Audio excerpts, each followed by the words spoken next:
আসসালামু আলাইকুম আরহামতুল্লাহ বারাকাতু। আমি আসলে মসজিদের ভিডিও করতে গিয়েছিলাম কালকে।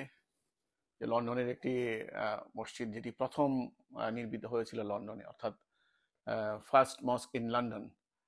এটি ভিডিও করতে গিয়েছিলাম। তো ভিডিও করতে গিয়ে আমার যে অভিজ্ঞতাটা হলো সেটি আপনাদের সাথে আজকে শেয়ার করব। দ্য লন্ডন মস্ক, অর্থাৎ বাংলা হচ্ছে দ্য লন্ডন মসজিদ, এবং পরবর্তীতে এই মসজিদের নাম দেওয়া হয় দ্য ফজল মস্ক। তো এখন এই ফজল মস্ক এবং লন্ডন মসজিদ সেটি নিয়ে আজকে আমি কথা বলবো, এবং আমি ভিডিও করে নিয়ে আসছি, আপনাদের দেখাবো। তো এই মসজিদটি আসলে একটি কাদিয়ানীদের মসজিদ। আমার সবচেয়ে খারাপ লেগেছে, এবং আমাদের সবার মুসলিমদের জন্য দুর্ভাগ্য, লন্ডনে যারা আমরা বসবাস করি, যে প্রথম যে মসজিদ লন্ডনে নির্মিত হয়েছিল, অর্থাৎ লন্ডনের যে প্রথম মসজিদ, সেটিও আবার একজন কাফের বা বিধর্মীদের মসজিদ তৈরি হয়েছিল, এবং তারাই এটা দখল করে নিয়েছে, কাদিয়ানীদের মসজিদ। সো আমি এই মসজিদটি ভিডিও করতে গিয়ে আমার যে অভিজ্ঞতা হলো, আমি যখন মসজিদে ঢোকার চেষ্টা করলাম, আমাকে গেট থেকে বাধা দেওয়া হলো যে তুমি এখানে ঢুকতে পারবা না। সো গুলাম মোহাম্মদ কাদিয়ানি ভারতের পাঞ্জাবের অমৃতসরের কাছাকাছি একটি গ্রাম, যে গ্রামটির নাম হচ্ছে কাদিয়ান।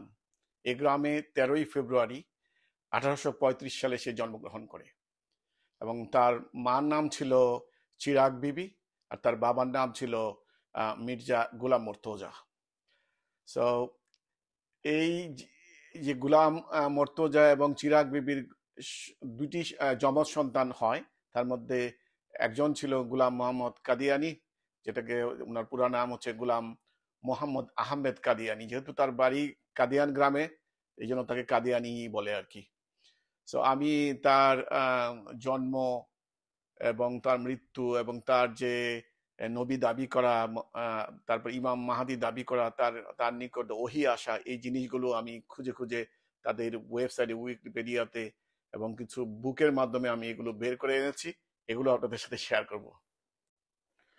সো আহমেদিয়া বা কাদিয়ানিরা সূরা আহজাবের যে 40 নম্বর আয়াত রয়েছে, সেই 40 নম্বর আয়াতের ওরা রেফারেন্স টানে, এবং ওরা আসলে এই আয়াতটির ভুল ব্যাখ্যা তারা করে থাকে, এবং ভুল ব্যাখ্যা করেই তারা কাদিয়ানকে বা আহমেদকে তারা নবী অথবা মাসি বলে তারা দাবি করছে। যেমন সূরা আহজাবের 40 নম্বর আয়াত যদি আপনারা পড়েন, দেখেন লেখা আছে মুহাম্মদ সাল্লাল্লাহু আলাইহি সাল্লাম কোনো পুরুষের পিতা নন, অর্থাৎ ওনার কোনো ছেলে সন্তান ছিল না, বরং তিনি আল্লাহর প্রেরিত রাসূল এবং খাতামুন নবী, অর্থাৎ উনি শেষ নবী। নিশ্চয়ই আল্লাহ সব বিষয়ে ভালো জানেন, সব বিষয়ে সকল বিষয়ে জানেন। এটা মিনিং হলো, এই আয়াতটির মিনিং হলো এটি। কিন্তু কাদিয়ানীরা কিন্তু এই আয়াতের উদ্ধৃতি দিয়ে বলে মুহাম্মদ সাল্লাল্লাহু আলাইহি সাল্লাম খাতামুন নবী, অর্থাৎ উনি শেষ নবী যার উপর কিতাব নাজিল হয়েছে। কিন্তু এই শেষ নবী, কিন্তু উনি শেষ রাসূল নয়। আল্লাহ এই আয়াতে রাসূল যে আসবে না সেটা বলেনি, অর্থাৎ তারা নবী এবং রাসূলের যে ব্যাখ্যা সেটা বিকৃত করেছে। নবী হচ্ছে যিনি যার উপর ওহী নাজিল হয়েছে, আর রাসূল হচ্ছে যার উপর ওহী নাজিল হয়নি। এটি তাদের ব্যাখ্যা। অর্থাৎ এই আয়াতের ব্যাখ্যা তারা বিকৃত করেছে। তারা বলছে এই আয়াতে রাসূল আসবে না, এটা বলা হয়নি। তারা আরো বলে যে মুহাম্মদ সাল্লাল্লাহু আলাইহি ওয়াসাল্লাম শেষ নবী, কিন্তু শেষ রাসূল নয়। তার মানে এমন আরো অনেক রাসূল আসবেন, কোনো ওহী পাবেন না। গুলাম মোহাম্মদ কাদিয়ানি হলো সেরকম একজন রাসূল, নাউজুবিল্লাহ। সো আসলে কোরআনের ব্যাখ্যা অনুযায়ী, যে সূরা আহজাবের 40 নম্বর আয়াতের ব্যাখ্যা বা এটার যে তাফসির আসছে, যে রাসূল হলেন সে ব্যক্তি যিনি আল্লাহর ওহী পেয়েছেন, আর নবী মানে সাধারণ পয়গম্বর। তার মানে এমন নবী আছেন যিনি কোনো ওহী পাননি। আবার আর রসুল হলো যে ব্যক্তি আল্লাহর কিতাব পেয়েছেন বা আল্লাহর রিসালাত উনি পেয়েছেন। নবী না হয়ে কেউ কিন্তু রাসূল হতে পারে না। কেউ রাসূল হলে অবশ্যই তাকে নবী হতে হবে। কিন্তু দুঃখের বিষয় হচ্ছে কাদিয়ানীরা বলছে যে নবীরা শুধু কিতাব, আসমানি কিতাব পেয়ে থাকেন, রাসূলরা না, রাসূল যুগে যুগে আসবে। তো আমাদের প্রিয় নবী হযরত মুহাম্মদ সাল্লাল্লাহু আলাইহি সাল্লাম শেষ নবী এবং শেষ রাসূল, এটি সত্যি। তবে তারা এটা মানতে নারাজ। তারা সূরা আহজাবে 40 নম্বর আয়াতের বিরুদ্ধে যাচ্ছে। যারা কুরআন এবং সুন্নাহর বিরুদ্ধে যাবে তারা নিশ্চয়ই কাফের হবে, এবং এটাই হচ্ছে আহমেদিয়াদের মূল চরিত্র। গুলাম মোহাম্মদ কাদিয়ানি 1889 সালে নিজেকে ঈসা নবী হিসাবে দাবি করে এবং ইমাম মাহাদি হিসাবেও অভিযুক্ত করেন উনাকে। তারা ইবনে মাজার হাদিসের রেফারেন্স দেয় এবং বলে রাসূল সাল্লাল্লাহু বলেছেন নবী ঈসা এবং ইমাম মাহাদি একই ব্যক্তি এবং অভিন্ন। তারা উম্মতি নবী বলে তাকে ডাকে। আমি আরেকটি বুকের রেফারেন্স আপনাদের দিতে পারি, যে ইউহানান ফ্রেডম্যান, যিনি একজন গবেষক, এইসব নিয়ে উনি লিখেছেন। তার বইতে উনি লিখেছেন যে মির্জা গুলাম আহমেদ দাবি করেন যে কুরআন ও হাদিসে যে বলা হয়েছে আল্লাহ ঈসা আলাইহিস সালামকে তুলে নিয়ে গেছেন এবং আবার দুনিয়াতে আসবেন, তিনি হচ্ছেন সেই ফিরে আসা ঈসা নবী। তিনি আরো বলেন যে তিনি কোনো আইন প্রণেতা না, অর্থাৎ ওনার কাছে কোনো ওহী কিতাব নাজিল হবে না। তিনি এসেছেন ঈসা আলাইহিস সালাম হয়ে এবং ইমাম মাহাদি হয়ে এই দুনিয়াতে রাসূল সাল্লাল্লাহু আলাইহি ওয়াসাল্লামের এই কোরআনকে প্রতিষ্ঠা করার জন্য, তার আইনকে প্রতিষ্ঠা করার জন্য, এবং তার অনুসারীরা তাকে উম্মতি নবী বলে ডাকে।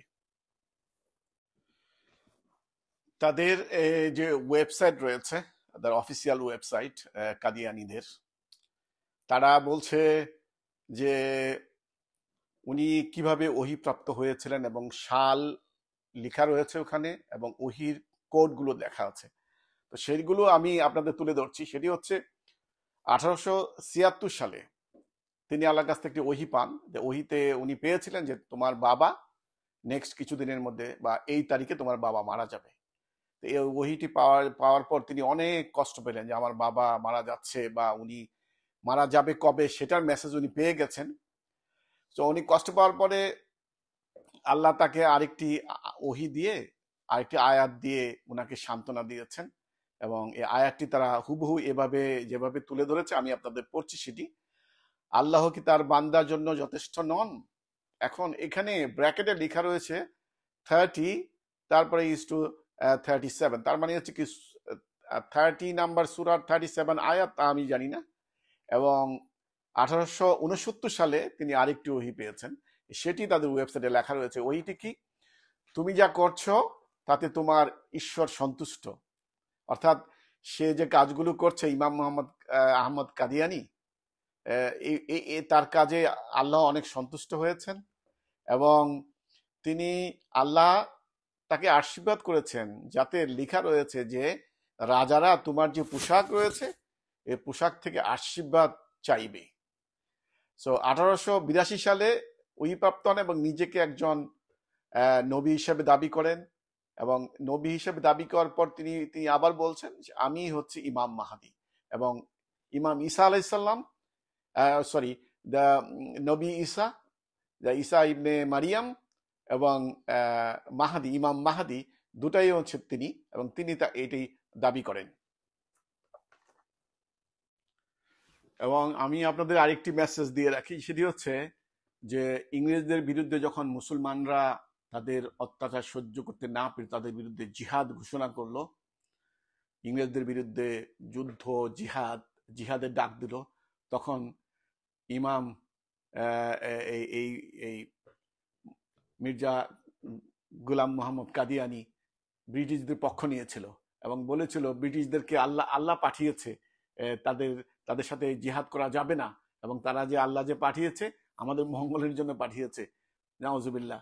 তো এই ব্রিটিশদের পক্ষ নিয়েছিল এবং ব্রিটিশদেরই গোলামি করেছিল এই ইমাম মোহাম্মদ কাদিয়ানি, গুলাম মোহাম্মদ কাদিয়ানি। গুলাম মোহাম্মদ কাদিয়ানি, যিনি নিজেকে নবী দাবি করেছিলেন, তার কিন্তু করুণ মৃত্যু হয়েছিল টয়লেটে, বাথরুমে। সো এটি তার যে বড় সন্তান রয়েছেন বশির আহমেদ, যিনি পরবর্তীতে প্রথম খলিফা হয়েছিল, দ্বিতীয় খলিফা তার আরেক ছেলে, তৃতীয় খলিফা আরেক ছেলে, এরকম তাদের খলিফাও হয়েছে, প্রথম খলিফা, দ্বিতীয় খলিফা, তৃতীয় খলিফা। তো সেই বশিরউদ্দিন সিরাতে উল্লেখ করেছে তার মৃত্যুর ঘটনাটি, যে কিভাবে তার মৃত্যু হয়েছিল। তার তখন কলেরা হয়েছিল এবং কলেরা হওয়ার পরে তার অনেক পাতলা পায়খানা হইতেছিল, এরকম হইতে হইতে সে একসময় টয়লেটে মানে র্যান্ডম যাওয়া আসার পরে একসময় টয়লেটের ভিতরে তার মৃত্যু হয়।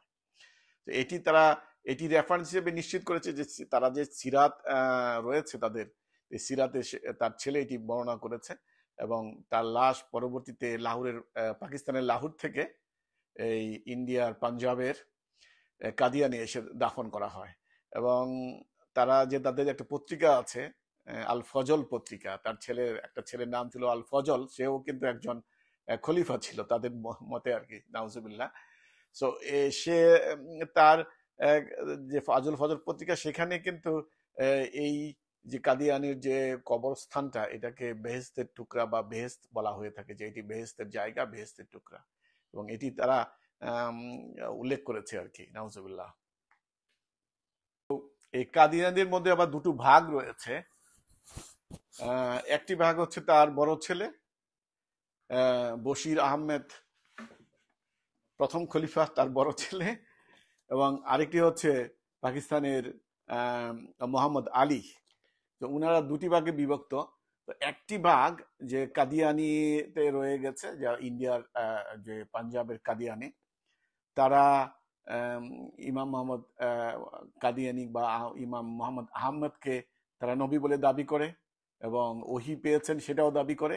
কিন্তু পাকিস্তানের লাহোরের যে মোহাম্মদ আলীর গ্রুপ রয়েছে, আহমেদিয়া গ্রুপ, তারা বলছে যে না, ইমাম সরি যে গুলাম মোহাম্মদ কাদিয়ানি নবী ছিলেন না, উনি ছিলেন একজন গবেষক, এবং উনি ছিলেন একজন আইন প্রণেতা এবং রাসূল সাল্লাল্লাহু আলাইহি ওয়াসাল্লামের গোলাম। এটি তারা দাবি করত।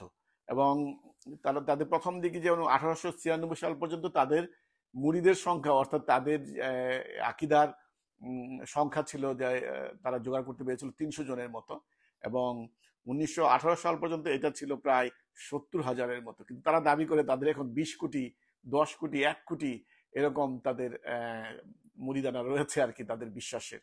নাউজুবিল্লাহ। আল্লাহ তুমি তাদেরকে সবাইকে হেদায়েত দান করো আল্লাহ, এবং তাদেরকে সঠিক পথে ফিরে আসার তৌফিক দান করো। আসসালামু আলাইকুম ওয়া রাহমাতুল্লাহি ওয়া বারাকাতুহু। আপনারা সবাই কেমন আছেন? আজকে আমি যাচ্ছি লন্ডনের প্রথম যে মসজিদ নির্মাণ করা হয়েছিল, অর্থাৎ লন্ডনের যে প্রথম মসজিদ, সেই মসজিদটি আপনাদের আজকে দেখাবো ইনশাআল্লাহ। এবং আপনারা সবাই আমার এই আল্লাহ হাউজিন ইউরোপের যে ইউটিউব চ্যানেল রয়েছে, ফেসবুক রয়েছে, সেগুলোকে আপনারা শেয়ার করে দিবেন, সবাইকে দেখার সুযোগ করে দিবেন। সো আমি চলে এসেছি এই মসজিদে, লন্ডনের যে প্রথম মসজিদ, সেই মসজিদটিতে চলে এসেছি। আমার প্রায় 1 ঘন্টা মতো লাগছে এই ইস্ট লন্ডন থেকে সাউথ ইস্ট লন্ডনে আসতে। তো আমি দেখাচ্ছি আপনাদের মসজিদটি। আপনারা দেখেন, এই যে মসজিদটি কিন্তু দেখা যাচ্ছে, এই যে দেখছেন মসজিদটি, ভিতর থেকে দেখা যাচ্ছে না, এটি হচ্ছে মসজিদ আর কি, এই লন্ডনের প্রথম মসজিদ। তো আমি এইটাতে যাচ্ছি এখন, আপনাদের ভিডিওগুলো দেখাবো আর কি ইনশাআল্লাহ।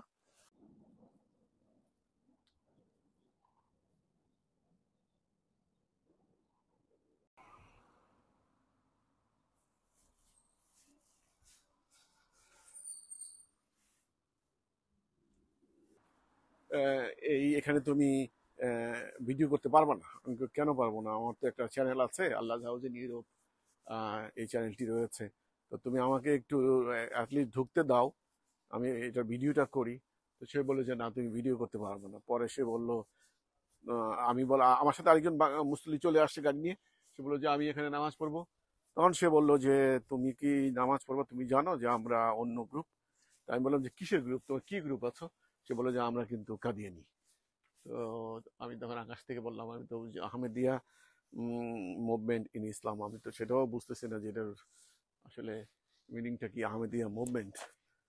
তারপরে বললো যে না, এখানে আমরা কিন্তু অন্যভাবে নামাজ পড়ি। তা আমি আর এটা জানতে চাই না যে তারা কিভাবে নামাজ পড়ে, কিন্তু কথা হলো যে এটি হচ্ছে লন্ডনের প্রথম মসজিদ।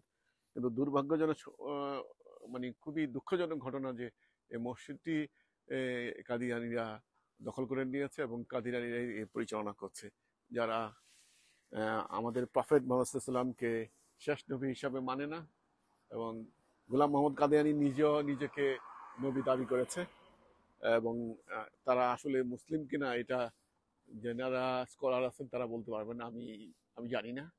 তবে এটি খুবই দুঃখজনক যে লন্ডনের প্রথম মসজিদটি কাদিয়ানীদের দখলে রয়েছে।